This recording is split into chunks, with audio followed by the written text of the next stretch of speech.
Belki çalım atılabilir, belki aşılabilir, geçilebilir. Belki mağlup da edilebilir. Ama asla küçük düşürülemez.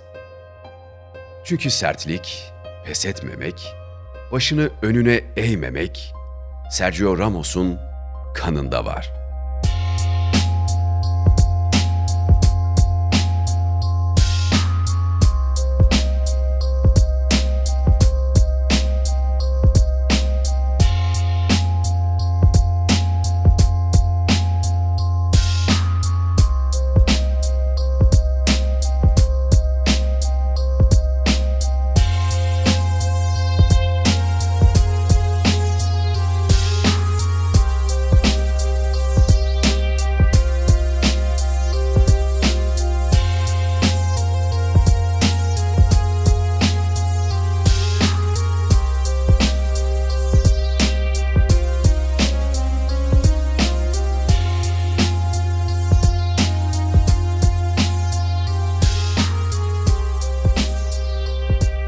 Kafayı fena halde ne yaparsa en iyisi olmakla bozmuş olan Sergio bir Endülüs çocuğu.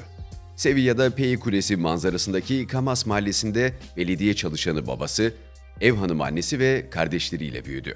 Okulunda da çevresinde de neşesiyle bilinen kıpır kıpır bir çocuktu. Futbola abisinin başının etini yiyerek başladı. Mahallenin takımı Camas'ın altyapısında oynuyordu Rene. Sergio'nun beni de götür ısrarlarına pes edip bir gün kardeşiyle birlikte kulübe gitti ve Sergio Ramos'un futbol serüveni başladı. Antrenör sağ kenarında tek başına oynayan 6 yaşındaki Sergio'yu görüp onu 8 yaş grubu takımına aldı. O günlerde 6 yaşında olduğu için takıma girmesi yasaktı. Onun yerine idmanlara gelmeyi bırakan bir çocuğun formunu ve lisansını Ramos'a verdiler. Kariyerindeki ilk 2 yılını Pepito Perez ismiyle oynadı. Daha çok forvet ve kanattaydı o günlerde. Takımdaki defans eksikliği nedeniyle beke geçti. Kulübün başkanı Juan Angulo Ramos'u her zaman yanında futbol topuyla dolaşırdı. Abisi Rene sayesinde kendisinden büyüklerle oynamaya alışkındı diye anlatıyor. Aralarında 8 yaş olsa da sürekli abisinin arkadaşlarıyla futbol oynardı. Bizzat abisinin cümleleriyle aktaralım.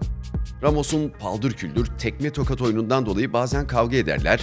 Rene'nin "ben senin abinim" uyarılarına Sergio "maçta kardeşlik olmaz" diye yanıt verirdi. Saçlarından dolayı bu lakabı sevmese de bir dönem Beşiktaş'ta çalıştıran Real Madrid'in Alman efsanesi Ben Schuster'den dolayı Camas'ın Schuster'i takma adı aldı. Tabii ki yeteneği Pei Kulesi'nin sınırlarını aşacak bir şehrin geleceği olacaktı. 14 yaşında Sevilla altyapısına adım attı. Ramos'un bir mentalitesi var. Çocukken okulun en sevileni, mahallenin altın çocuğu, ailesinin gözdesiydi. Bir gururla büyüdü ve bunu kaybetmemek için kendisine söz verdi. Amazon belgeselinde kendisine her gün tembihlediği sözü şöyle açıklıyor. "Rakiplerim dünyanın en hızlı kanat oyuncuları, en ölümcül forvetleri. Beni küçük düşürmemeleri için ömrüm boyunca çalışacağım." Kendisini çocukluktan beri bu kafaya aşıladı. Bu yüzden sertlik artık Ramos'un kanında akmaya başladı.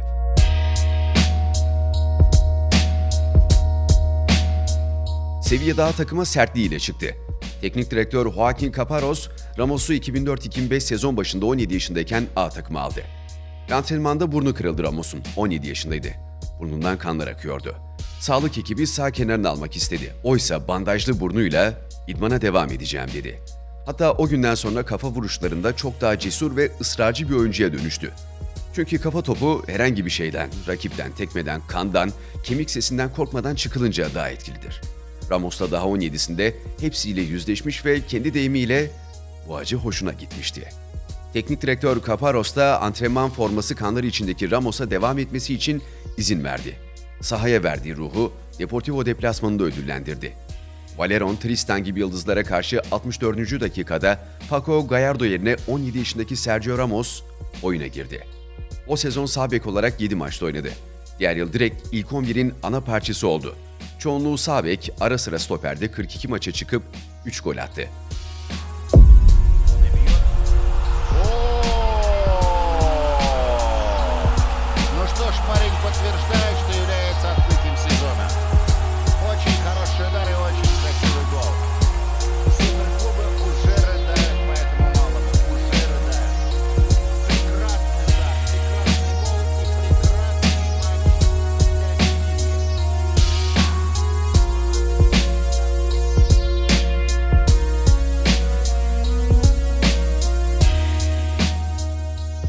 Florentino Perez de sadece 1,5 sezon oynamış, 49 resmi maça çıkmış genç için rekor bonservis ödeme kararı aldı.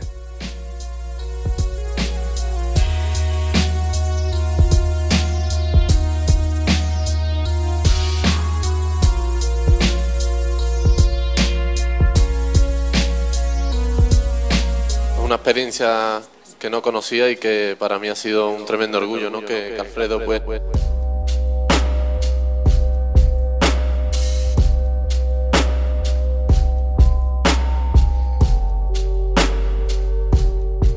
O Sevilla'nın çocuğuydu. Kamas sokaklarında koşturan Sevilla altyapısının gözdesi, UEFA'ya yükselen takımın yıldızı.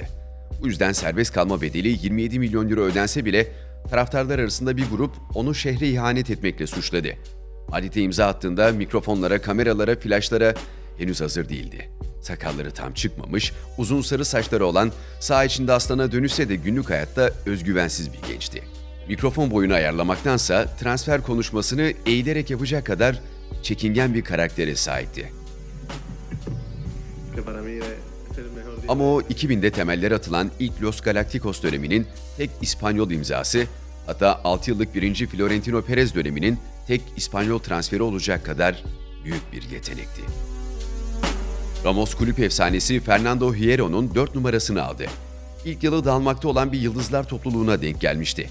Luxemburgo ve Juan Ramon onu stoperde Pavon ve Helguera ile 47 maçta oynattı. 6'da gol attı. O yıllarda da lafını esirgemiyordu. Mallorca maçında attığı golden sonra takım reaksiyon vermeyince maç sonunda dünyanın en iyi oyuncularına açtı ağzını, yumdu gözünü. Basın toplantısında golü Mallorca attı sandım. Takım içi sorunlar ve ikili rekabetler umurumda değil. Herkes saygı duyup kazanmak için oynamalı diye konuştu. Capello ile birlikte ve tabii Cannavaro transferiyle eski mevkii sağ beke dönüş yaptı. Prime Ronaldinho'nun sol açıkta rüzgar gibi estiği El Clasico'larda karşısında hep 20 yaşındaki Real beki Ramos yer aldı. Kendisinde bir Ronaldinho hayranı olduğunu söyleyen Ramos, bu eşleşmelerde bir aydınlanma daha yaşadı. İyiydi, ülkesinin en iyi genç yeteneklerinden biriydi. Ama bu sahada küçük duruma düşmemesi için yeterli değildi. O da en iyi olmaya karar verdi.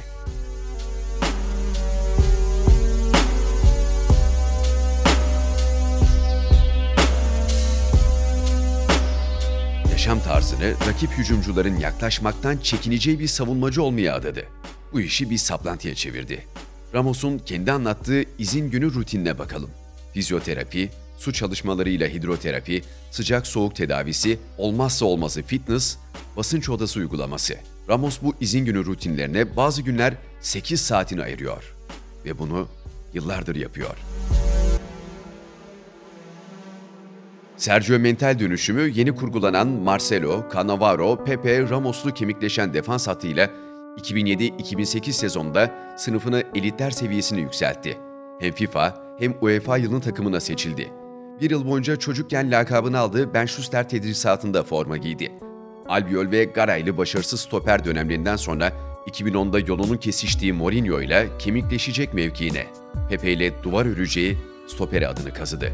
90'lar ve 2000'lerin karması bir stoper çıktı yeni mevkiini kanıksadıktan sonra Ramos'un işinden. Eski stoperler gibi korkusuz, kavgadan, sertlikten kaçınmayan, hava toplarını radar gibi toplayan, savunmaya komutan gibi hükmeden bu adam, milenyumla ihtiyaç haline gelen geriden oyun kurma kabiliyetine, pas yeteneğine, ritim belirleme kalibresine sahipti. Pepe ile futbol tarihinin en korkulu ve kirli tandemlerinden birini oluşturdular ve bu birliktelik mitolojik bir hale aldı. Hatta rakipleri korkutma işini biraz abarttı. Yenilgi tahammülsüzlüğüyle sertliği harmanlayıp tarihe geçecek bir rekor kırdı. La Liga tarihinin en çok kart gören oyuncusu. Ramos ligde 191 sarı kart gördü. En yakın rakibi Alberto Lopo'nun 171 sarısı var. Yine ligde 20 kırmızı karta sahip. Şampiyonlar Ligi'nde 40 sarı, 4 kırmızı kartla oynadı. Milli takımda da 24 sarı kartla İspanya tarihine adını yazdırdı. Gördüğü kırmızılardan 5'ini El Clasico'larda tattı. Barcelona'nın en iyi günleri, Ramos'un çıkışta olduğu günler, Real Madrid ile Barcelona arasındaki gerilimin tırmandığı dönem. Hepsi aynı tarihte kesişti. İspanya'nın elindeki kusursuz jenerasyona karşın 1964 Avrupa Şampiyonası dışında bir başarı yoktu. El Clasico'larda kan gövdeyi götürürken gergin ortam doğal olarak milli takıma da yansıyordu. Aragones ve Del Bosque en az rakipler kadar Madrid ve Barcelona oyuncularını bir arada tutma planlarına da ağırlık verdi. Soğuk rüzgarların başrolünde Ramos vardı. Barcelonalılar zaten çoğunluktaydı. Ramos'un ne yapacağı merak konusuydu. Burada da onun karakterini özetleyen özelliği devreye girdi. Saha içindeki ve saha dışındaki Ramos iki farklı kişiydi. Teknik adamlarla rakipleri Puyol, Pique, Iniesta, Xavi, Busquets'le yapılan görüşmelerle milli takımda dostluk ilan edildi. Ve ülkeler bazında en durdurulamaz ekollerden biri hayata geçti. Euro 2008, 2010 Dünya Kupası, Euro 2012. 4 yıl içinde en büyük 3 kupa İspanya Müzesi'ne gitti. Başarının merkez isimlerinden Ramos milli takımda uğurlu 4 numarasını sırtına geçirmedi. Sevilla Akademisi'nden en yakın dostu Antonio Puerta'nın 15 numarasını giydi her zaman. Puerta 25 Ağustos 2007'de ligin ilk haftasında oynanan maçın 31. dakikasında kalp krizi geçirip hayatını kaybetmişti. 22 yaşındaki genç yetenek bir kez giydiği İspanya milli takımında 15 numarayla mücadele etmişti. Ramos da en çok milli takım forması giyen İspanyol rekorunu kırdığı 180 maça dostunun anısını yaşatarak çıktı. Bugün tüm futbol severler onu tanıyorsa bunu Ramos mentalitesine borçlu. Kamas'ta kendisinden 2 yaş büyüklerle oynadığında da, Sevilla takımına çıktığı 17 yaşındaki idmanda burnu kırıldığında da, 3 ay sahalardan uzak kalacağı ameliyattan 1 ay sonra ilk 11'de sahaya çıktığında da bundan zevk alıyordu. Hayat ringinde ellerinden eldiveni eksik etmiyor, ağzına gelen kan tadını seviyordu. Bu yaşantıyı desteklemesi zaruri bir duygu var. Cesaret. Ramos'un cesur bir adam olduğunu tek başına tüm Barcelona'nın üzerine yürürken gördük. Ama 2012 Avrupa Şampiyonası yarı finali saha içindeki en korkusuz anı olabilir. Tarih 27 Haziran. Cüneyt Çakır'ın yönettiği maç 0-0'la penaltılara gidiyor. 4. penaltı öncesi eşitlik var. Topun başında son 2 penaltısını kaçıran Ramos. Karşısında penaltı canavarı Rui Patricio. Ne yaptı Ramos biliyor musunuz? Panenka attı. Bu kariyerindeki ondan fazla Panenka golünden biriydi. Hatta bu vuruşun mucidi Antonin Panenka bile Ramos'un bu vuruşu dünya üzerinde en iyi yapan kişi olduğunu söyledi. 4 iğneyle çıktığı Bilbao maçından sonra menisküs ameliyatı olan Ramos'un 3 ay oynayamayacağı açıklanmıştı. Bu Sergio için çok uzun bir süre. Her günlük fizyoterapiyle geçirdi. Sadece 1 ay sonra Elche maçına kaptan olarak çıktı. O tek bir Sergio değil, içinde birden çok Sergio yaşıyor. Sahadaki Ramos'la evdeki aynı kişi değil. Hızlı ve öfkeli repliği gibi olacak ama o da Dominic Toretto gibi aile her şeydir diyor. Babası Jose Maria bir belediye çalışanıydı. Evde çok vakit geçiremeyecek kadar çalışıyordu. Anne Paku ise Rene, Miriam ve Sergio için saçını süpürge eden fedakar bir kadındı. En yumuşak kalpli çocuğun Sergio olduğunu söyledi hep. Ailesinden azat tamah etmeyi öğrenerek büyüdü Ramos. Abisi Rene bugünlerde onun menajeri. Ona büyük bir saygı duyuyor. Kariyerini onun ellerine teslim edecek kadar güveniyor. Ve abi-kardeş ilişkisindeki saygı duvarını sağlam bir şekilde ayakta tutmaya önem veriyor. Star havalarında ailenin şımarık üyesi değil. Geçimleri için gece gündüz çalışan babasına, dersleri ve bakımı için gençliğini adayan annesine, Kamas sokaklarında kendisine kol kanat geren abisine büyük bir sevgiyle bağlı. Şimdi bu sevgi eşi Pilar Rubio ve 4 çocuğuyla daha da genişledi. Televizyon sunucusu Pilar'la tanıştıktan sonra onu 3 kez üst üste rüyasında görüp aşılma kararı aldı. Hatta Pilar'ın kendisi için büyük bir hedef olduğunu düşünüp çekinerek yaptı bunu. Mutluluğun paylaştıkça çoğaldığına inanan Ramos, arkadaşlarının da bir aile üyesi olarak görmekten çekinmiyor. Modric ve Marcelo İspanya'ya geldiğinde onlara ilk şehri gezdiren, kalacak ev bulmalarına yardımcı olan kişi Ramos'tu.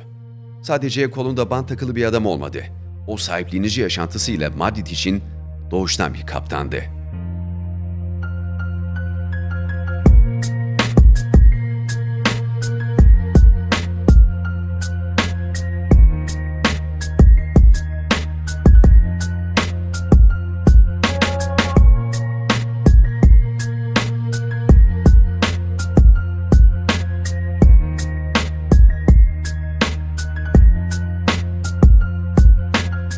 Dünya tarihinin en iyi stoperlerinden biri, annesinin ısrarlarına boyun eğmese futbolcu olmayabilirdi.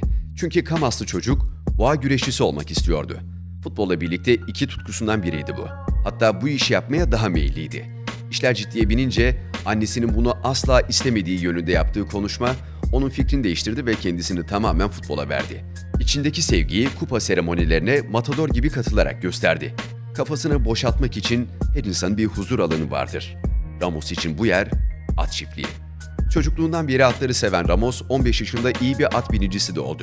Şimdi yetiştirdiği atlar dünya şampiyonluğu kazanıyor. O da kafa dinlemek istediğinde kendini atların yanında buluyor.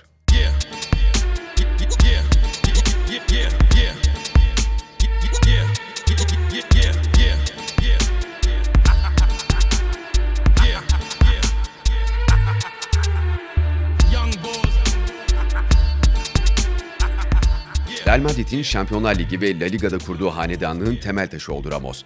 Atletico'ya karşı Şampiyonlar Ligi'nde 90+3'te attığı kafa golüyle maçı uzatmaya taşıyıp karşılaşmanın oyuncusu seçildi. Süper Kupa finalinde uzatmalarda gol atıp kupayı Real Madrid'e getirdi. Finalde maçın adamı Ramos'tu. En iyi dönemindeki Salah'ı sakatladığı Liverpool finalinde Karius'un çarpışmayla beyin sarsıntısı geçirmesine de yol açtı. Yine bir finale saha içinde kalarak doğrudan etki etti. Brezilyalı Ronaldo'nun 103, Morientes'in 100, Zidane'ın 49 gol attığı Real Madrid'de Ramos 101 golle oynadı. Bir kupayı avuçlarından kaçırdı. Mecaz değil, baya kaçırdı. 2011 Kupa del Rey kutlamaları sırasında otobüs Madrid'i turlarken Ramos elindeki 15 kiloluk kupayı aşağı düşürdü. Otobüs kupayı ezdi. Federasyon Real'e bir replika vermek zorunda kaldı. Büyük maçların büyük oyuncusu Sergio Ramos 4 Şampiyonlar Ligi, 5 La Liga, 3 UEFA Süper Kupa, 4 İspanya Süper Kupası, 2 İspanya Kupası kazandı. Ve her güzel şey gibi Ramos Madrid aşkında da bir son yaşandı.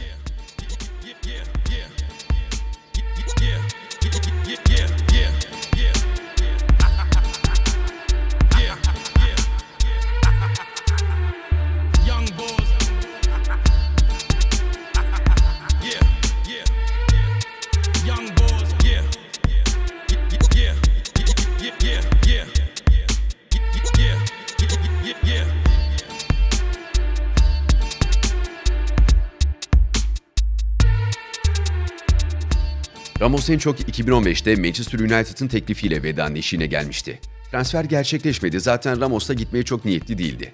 Kaptandı. Başkan Florentino Perez'le baba oğul gibiydi. Onu Perez ilk başkanlık döneminde tek İspanyol imzası olarak transfer etmişti. Ancak inşaat mühendisi iş adamı Perez'in bir huyu var. İşle aşkı da, aileyi de ayrı tutuyor. Covid sezonuydu. Real bir şampiyonluk daha kazandı. Kulüp sözleşmesi biten 35 yaşındaki kaptanına yeni bir teklifle gitti. Ücreti kesintiye uğrayacak bir yıllık anlaşma. Ramos teklifi Madrid'de en az 2 yıl daha kalmak istiyorum diyerek reddetti. Para indiriminde sorun çıkarmamıştı ama bir değil 2 yıllık sözleşme istiyordu. Anlaşma zemini uzayınca yönetime ne sunuyorsanız kabul ediyorum. Bir yıllık sözleşmeye de varım yanıtını iletti. Perez tarafındansa teklifin süresi doldu. Yeni kariyerinde başarılar dileriz cevabı geldi. Bu alelade bir son değil, buz gibi bir sondu. Hatta abisi Rene aracılığıyla iletildi bu Ramos'a. Oysa Perez'le baba oğul gibiydi. 35 yaşında bir şey daha öğrendi. İşler dünyanın en büyük camiasında bazen tahmin ettiğinden çok daha farklı yürüyebilirdi. İlk günkü gibi kameraların karşısına geçti. 16 yıl önceki Ramos değildi kürsüdeki. Çekingen, mikrofona eğilip konuşan, uzun sarı saçlara sahip Ramos yoktu. Yanında yine Florentino Perez vardı. Kulüp içi fikir ayrılıklarını bir kenara bıraktılar. Tekrar bir baba oğul gibi sarıldılar. Ve 16 yıllık inanılmaz hikayeye gözyaşlarıyla nokta koydular. Futbol dünyasında en bir araya gelmeyecek ikili kim deseniz akla Ramos'la Messi gelebilirdi. Ama saha içindeki Ramos'la dışındakinin farkı yine ortaya çıktı. Yeni teklifler arasında Paris Saint-Germain ağır bastı. O da transfer için takımdaki tanıdıklarıyla görüşmeye başladı. Keylor Navas, Neymar ve Messi. Evet, Messi ile imzadan önce uzun konuşmalar yaptı. Şehir, kulüp ve tesisler hakkında bilgi aldı. Yılların zıt kutupları Paris'te birbirini kutlayan iki olgun adam olarak kameraların karşısına çıktı.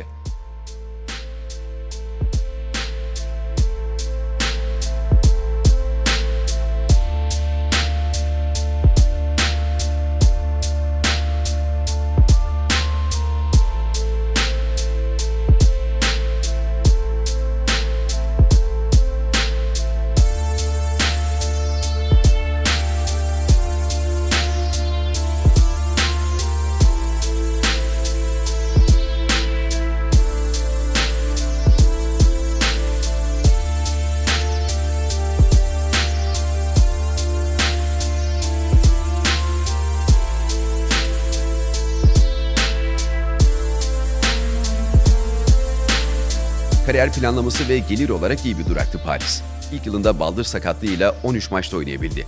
İkinci sezonda 45 maçta 4 gol attı. Burada da 2 kez ligi ve bir kez de Fransa Süper Kupası'nı kazandı ama hedeflenen Şampiyonlar Ligi gelmedi. ve sözleşmesi bittiğinde hayatın kuralı devreye girdi. Ne kadar uzağa gidersen git, başladığın yere dönersin sonunda. Ne kadar değişirsen değiş, nerede mutlu olduysan hep oraya çevirirsin kafanı. Nereye gidersen git, herkes gün olur, evine geri döner.